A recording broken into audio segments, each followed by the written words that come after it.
धर्म धर्म के विषय में सब विचार करते हैं। कोई अपने ही धर्म के विषय में, कोई अन्य के धर्म के बारे में, किसी के अधर्म को लेकर चर्चाएं होती ही रहती हैं। कोई भी ऐसा नहीं है जो धर्म के विषय पर विचार ना करता हो। किंतु वास्तव में धर्म है क्या? क्या कोई ये समझ पाया है? धर्म मनुष्य को दूसरे मनुष्य के साथ, समस्त सृष्टि के साथ सुख से जीने का ज्ञान देता है। बहुत सारे लोग तो यहाँ 3-3, 4-4 साल घूमते रहते हैं, उनको पता ही नहीं चलता ऑप्शनल क्या रखे आईएएस में। ये लड़ेंगे नहीं, ये तो वेट कर रहे हैं ना सर। हर धर्म में, हिंदुओं में कल्कि का वेट कर रहे हैं कि वो आएंगे तो भैया तो कुछ काम बनेगा।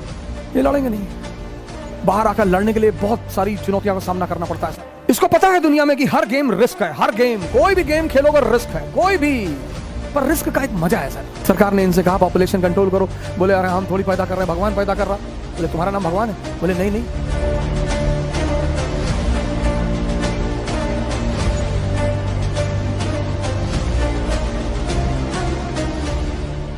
दुनिया में दो तरह के लोग हैं, दुनिया में दो तरह के लोग थे और दुनिया में दो तरह के लोग रहेंगे। एक एरिस्टोक्रेसी, एरिस्टोक्रेसी ये राज करने के लिए पैदा हुई है, और दूसरा कॉमन पीपल, ये मार खाने के लिए पैदा हुआ है। ये दो तरह की, ये दो जातियां थीं, ये हैं और ये कयामत तक रहेंगी। कोई नहीं मिटा पाएगा, कोई नहीं। ये राज करने के लिए पैदा हुए हैं। 1 से 2% होते हैं ये समाज में। इनकी सबसे बड़ी खासियत क्या है? इनकी समझदारी जो है ना, लेवल ऑफ अंडरस्टैंडिंग, वो बहुत हाई होती है। समझ बहुत ज्यादा है। ये या तो 98% है या 99% है। 98 मानते हैं। इनकी सबसे बड़ी खासियत क्या है? ये पागल हैं, इनसेन। इनको तुम किसी भी बात पे लड़ा दो, इनको तुम धर्म के नाम पे लड़ा दो, रिलीजन के नाम पे, ये मर जाएंगे। 1937 का जब चुनाव हुआ हिंदुस्तान में, तो मोहम्मद अली जिन्ना को, मुस्लिम लीग को 104 सीट मिली सेंट्रल लेजिस्लेटिव असेंबली में। 4.5%। टोटल मुसलमानों का चेक कर लीजिए, लिख लीजिए 1937 इलेक्शन। 1937 का जब इलेक्शन हुआ तो मोहम्मद अली जिन्ना को मुसलमानों का 4.5% वोट मिला। जिन्ना को लगा कि यार हमारी तो यार कैरियर ही खत्म हो गया यार, अब क्या करें यार, उर्दू बचाओ करते रह गए, हमको तो वोट ही नहीं मिल रहा है। 4.5% ऑफ मुस्लिम पॉपुलेशन। समझदार आदमी था, बहुत समझदार, बहुत समझदार। उसने कहा अब अगर मैं माइल्ड कम्युनलिज्म, अगर मैं लिबरल कम्युनलिज्म पे ध्यान दूं तो मेरा कैरियर खत्म, अगर मैं कम्युनलिज्म को छोड़ दूं तो पॉलिटिकली एक्सटिंक्ट। तो बोले अब क्या करें? तो ब्रिटिश सरकार ने कहा अब क्या करो, अब खुल के आ जाओ मैदान में, हम हैं तुम्हारे साथ, पाकिस्तान। उसने कहा बनवा दोगे यार? बोले अरे हैं, कांग्रेस विरोध कर रही थी सरकार का, उनको एक मजबूत सहयोगी चाहिए था कांग्रेस को काउंटर करने के लिए, और जिन्ना साहब खड़े हो गए। पाकिस्तान। लोग दुनिया में एक घर नहीं बना पाते, उसने एक मुल्क बना दिया। ठीक है, वो मुल्क तबाह हो गया, उसका कोई एजेंडा पूरा नहीं हुआ। बाद में मुल्क बनाने के बाद उसने अपने लोगों से कहा, पहले एड्रेस में, मुल्क बनाने से पहले उसने कहा कि तुम मुस्लिम लीग को वोट नहीं दे रहे हो, तुम पाकिस्तान को वोट दे रहे हो और इस्लाम को वोट दे रहे हो। और जब पाकिस्तान बन गया तब उसने कहा कि किसी धर्म और क्षेत्र को लेकर शासन नहीं चलाया जा सकता, इसलिए अब हमें हिंदू मुसलमान से ऊपर उठकर एक राष्ट्र के रूप में जीना पड़ेगा। अरे चाचा, अब कौन राष्ट्र? तुम्ही ने आग लगाई और कह रहे हो राष्ट्र। ये इनको तुम किसी भी नाम पे लड़ा दो, किसी भी नाम पे। इधर से वीडी सावरकर बोलने लगे कि हिंदू अस्तित्व खतरे में चला जाएगा, ये मुसलमान और अंग्रेज मिलकर हिंदू अस्तित्व खतरे में मिला देंगे। इनको तुम जाति के नाम पे लड़ा दो, इनको तुम रीजन के नाम पे लड़ा दो, इनको तुम लैंग्वेज के नाम पे लड़ा दो। ये तैयार है सर, इनको कुछ समझ में थोड़ी आता है, और जिंदगी के हर फ्रंट पर परेशान है। बहुत सारे लोग तो यहाँ 3-3, 4-4 साल घूमते रहते हैं, उनको पता ही नहीं चलता ऑप्शनल क्या रखे हैं आईएएस में। कुछ लोग मिलते हैं, और कैसा चल रहा है? बढ़िया चल रहा है। ओ कोचिंग कर रहे हैं, किसकी? ऑप्शनल की कर रहे हैं। वो तो तुम पिछले साल भी कर रहे थे। नहीं, पिछले साल एंथ्रो लिया था तो उसमें कुछ वो सब पता नहीं क्या, जो क्रोमैग्नन वैग्नन बता रहे थे उसमें, निएंडरथल क्रोमैग्नन, तो समझ ही में नहीं आ रहा था क्या है निएंडरथल, जगह का नाम है या आदमी का नाम है। तो कह रहे थे कि क्रो-मैग्नन सीधा नहीं खड़ा हो पाता था और निएंडरथल सीधा खड़ा हो जाता था। तो हमको तो समझ में नहीं आया कि भैया हम छोड़ दिए सर। अच्छा फिर हाँ ज्योग्राफी ले लिए हैं और करंट पढ़ रहे हैं। अच्छा इलेक्ट्रिसिटी वाला नहीं नहीं, वो पानी में जो बहता है करंट, अच्छा वो वाला करंट आजकल पढ़ रहा हूँ। हाँ ठीक ठीक, चलो चलो तैयारी करो, बढ़िया है। स्पष्ट होना चाहिए, क्लियर।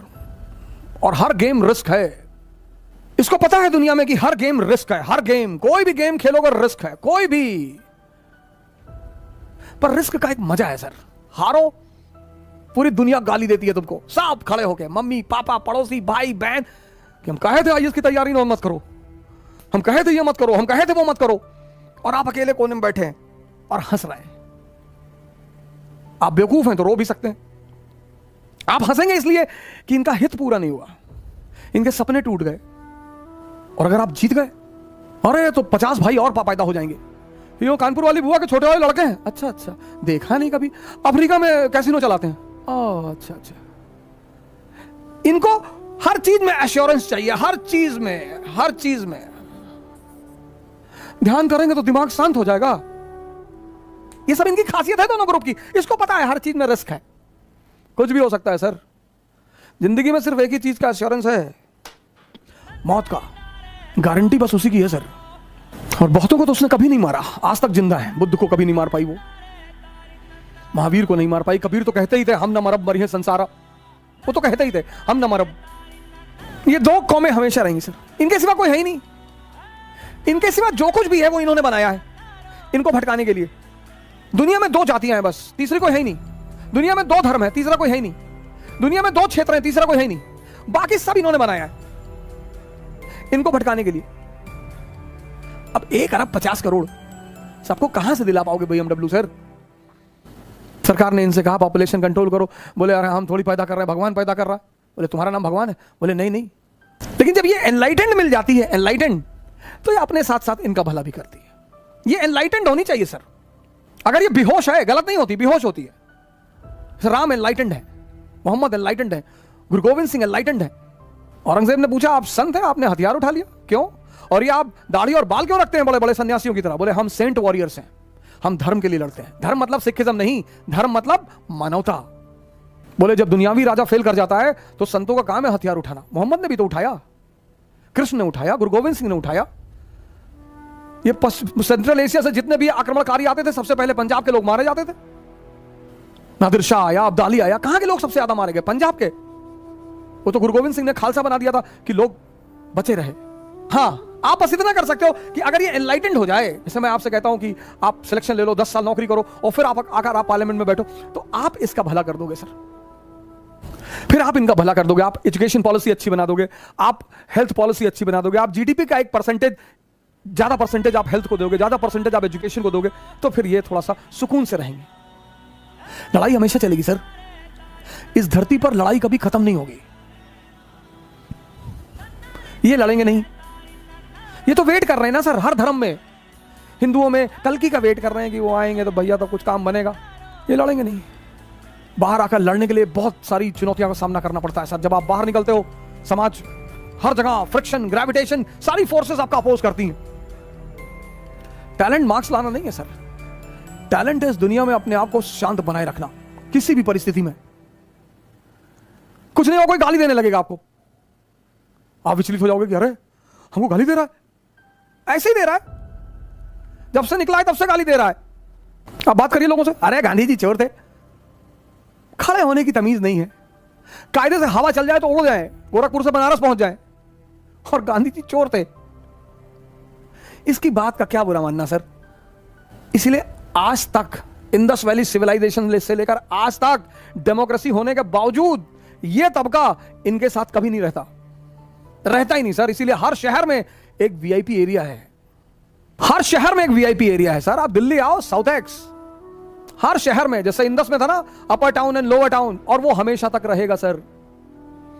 पढ़े जा रहे हैं। यूपी गवर्नमेंट ने 40 साल उम्र कर दी यूपी पीसीएस की, पढ़े जा रहे हैं।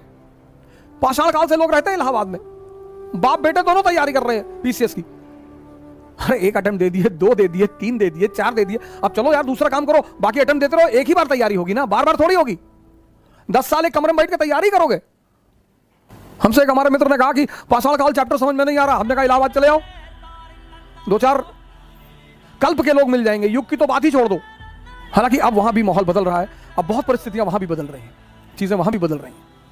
और हम जब इलाहाबाद में थे सर, तब तो आईएएस की खान था, फैक्ट्री, मतलब आईएएस वाईएएस होना वहां कोई बहुत बड़ी बात नहीं थी, बहुत छोटी बातें मानी जाती थी 90 में से कि संदीप भैया आईएएस, हाँ बोले। ताराचंद हॉस्टल से 28 लोग आईएएस, जीएन झा से 50 लोग आईएएस, ये कंडीशन थी सर।